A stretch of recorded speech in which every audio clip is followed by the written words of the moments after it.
بەڵێ بەڕێزان سەبارەت بە ئاڵۆزیەکانی ڕۆژهەڵاتی ناوەڕاست هەروەها مەسەلەی داواکاریەکانی ئەمریکا لە عێراق و چەکدانانی گروپە چەکدارەکان میوانێکمان لەگەڵدایە لەگەڵ میوانەکەمان قسە و باسی زیاتر دەکەین. میوانەکەمان زۆر بەڕێز دەیڤید ڕۆمانۆ مامۆستای زانکۆ و نووسەر لە میزۆری لە ئەمریکاوە لەگەڵماندایە. بەڕیز ڕۆمانۆ زۆر سپاس کە بەشدارن لەگەڵمان لە ژووری هەواڵی کوردستان 24.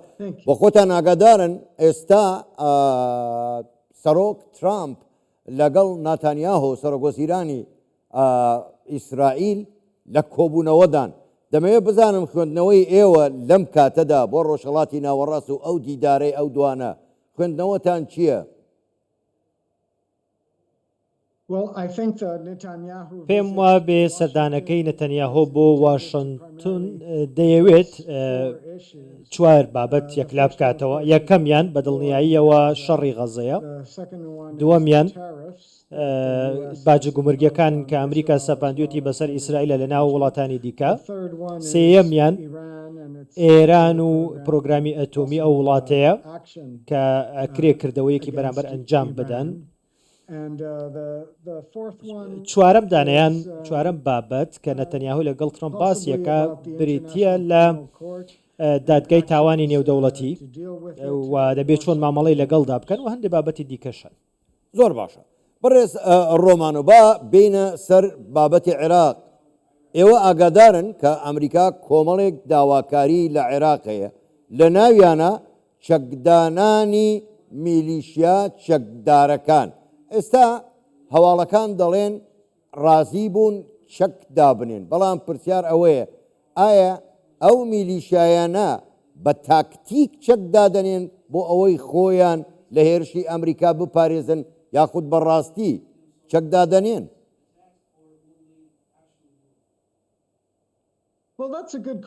پرسیارێکی زۆر جوانە.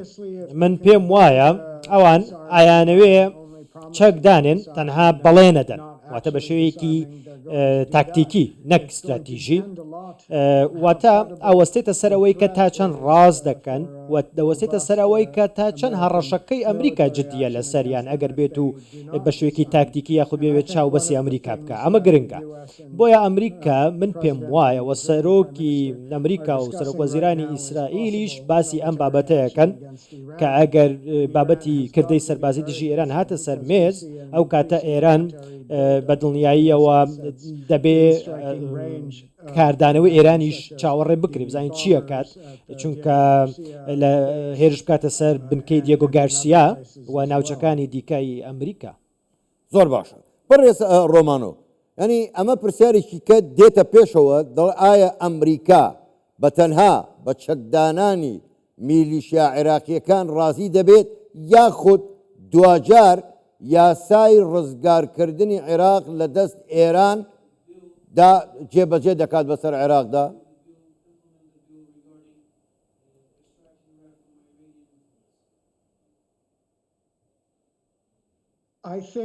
من پێم وایە لە چەکداماڵینی ئەو میلیشیانە بەشێکی گرنگی ئەوەیە کە ڕزگارکردنی عێراق لە دەست و هەژمونی ئێران. تۆ ناتوانی بەبێ ئەوەی کە چەک بەو میلیشیانە دابنی ئێران لەجێر دەستی عێراق لەژێر دەستی ئێران دەربهێنی. بۆیە ئەمە شتێکە کە دەبێت سەرۆکوەزیران بیکە.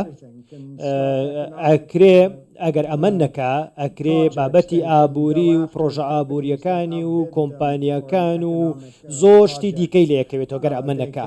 بۆیە ئەکرێ با بڵێن لێکەوتەکانی زۆر خراپ بن بۆ عێراق، بۆ ئابووری عێراق، بۆ ئاسایشی عێراق. بۆیە دەبێ هیچ مەجای تێدانە، دەبێ سەرۆکوەزیران بە شێوەیەکی باش میلیشیانە چەک بکە. زۆر باشە. بەڵام بەڕێز ڕۆمانۆ جەنابیشی داگاداری و هەموو لایەکی دەزانن، ینی سەرۆکی حکوومەتی عێراقی ڕەنگە ئەو توانایی نەبێ کە کۆنتترۆلی میلیشیا چەکدارەکان بکە. ئەگەر بۆی نەکرا چی ڕوو دەدات؟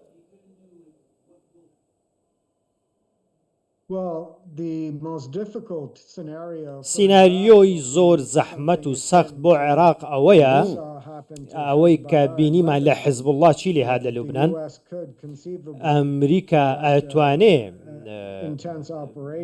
ئۆپەراسسیۆنێکیان بۆ پێک بێنێ ژێ میلیشیانە و ئەمە سناریۆکی دیکەیە سزای عێراق بدا بەگشتی لە ڕووی ئابوووریەوە سزای بەسرە بسەپێنێ و پاڵپشتەکانی ڕابگرێ و کۆمپانیەکانی بکشێنێتەوە ئەگەر بێت و عێراق ئامادە نەبێ ئەم میلیشیانە چەک بکە و ئەم میلیشانە خۆتان نەزانی کە لەژێر هەژمونی ئێراندا بۆیە لە بەرژەوەندی عێراقە چەکیان بکە. باش بەڕێز ڕۆمانۆ ئەگەر هاتوو عێراق هەموو داواکاریەکانی ئەمریکای جێبەجێ نەکرد جگەل لە سزای ئابووری کە ئێوەش ئاماژەتان پێدا ئەمریکا بەسەر عێراقیدا بسەپێنێ پێشبینی لێدانی سەربازی دەکەن لەلایەن ئەمریکاوە لە گروپەکانی عێراق و لە عێراق بەگشتی؟